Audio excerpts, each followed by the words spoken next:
The song Lost by Frank Ocean has started to trend recently, and I'm definitely happy for it because it is one of the best Frank Ocean songs in my opinion, and definitely the one I have most fun listening to. So I just kind of wanted to talk about the song and the story behind it. Anyways, let me get into it. Like the video, I guess, or don't. I don't really know that it does anything.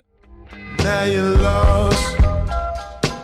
The song Lost will be featured in Frank Ocean's debut album, Channel Orange. I like the concept of the album as well because it kind of allows for this variety of stories to be told. As from what I understand, the album is supposed to be either someone flipping through TV stations or just one TV station. Personally, I think it's more of the first one than the second one, but I don't know, it could be either one. Which is why most of the album isn't told from Frank's point of view. I mean, at least not the literal one, because it could be like these stories that connect to him metaphorically, but that's how we arrive to the story of Lost. Miami, Amsterdam. It makes sense as to why the song is so bouncy and so fun to dance to. This story is told from the point of view of a drug dealer, which allows this cool thing to happen in the first verse, where he plays off of the fact that as a drug dealer you weigh the product to see how much it's worth, into him saying that you can't measure the love that he has for this woman he's describing.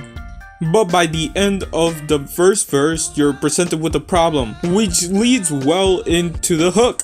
Lost in the heat of it all. And this hook is absolutely fire. It just flows well together as he details that the girl is getting carried away with the lavishness that comes with the lifestyle. And not only the lavishness, but also the thrill of it. Probably someone who likes the adrenaline, you know? And then we head to the second verse, which is a little bit more interesting because it's another little story in this song. He also starts quoting movies and books and shit. And then the verse wraps up with something that can have two meanings. These lines either mean that he doesn't want like the drugs to show, or that he's ready to stop doing what they're doing and live a more normal life. Then the hook hits again and we get to the bridge, where he kind of regrets the fact that he kind of corrupted her into the point where she's cooking dope, and he tries to envision this girl doing normal stuff like cooking for her family, and he realizes that it's probably not gonna, which leads into the idea of him having like this last ride, or at least that's how the protagonist is thinking about it.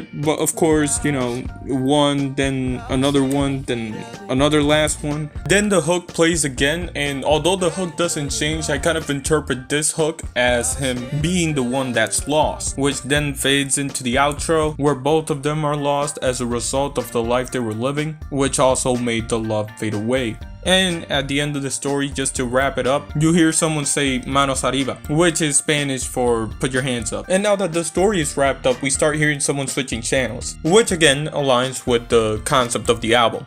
To be honest though, I feel like this is just a literal version of the song though. Every story told on Channel Orange has a purpose. The album focuses with themes of love, and although this is a good love story, I guess, I think it puts aside a lot of things that you're not seeing, as I believe this story is a commentary on relationships, and maybe not relationships as a whole, but at least the love part of a relationship, which is the second video in a row that I talk about this. But Frank Ocean takes a different route to what Andre 3000 did, because Frank looks at a thing that most people might overlook about love, because it is kind of corny and it does sound corny as well, and it's that love is literally like a drug, or at least that's how it behaves at the beginning when you're infatuated with somebody. And I feel like the song might be about being lost in this infatuation and this image of somebody that isn't there.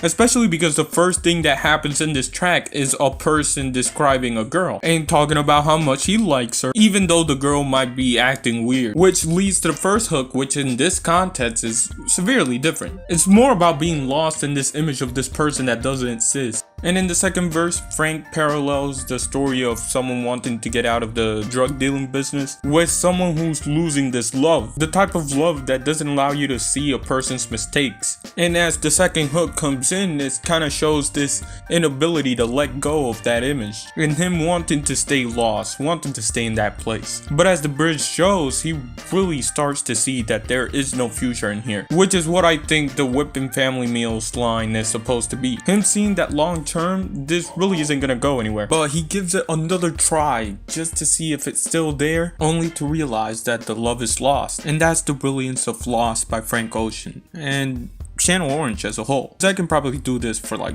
every song in that album, I'm not gonna lie. And with that being said, it's outro time. Shout out Jay Dilla.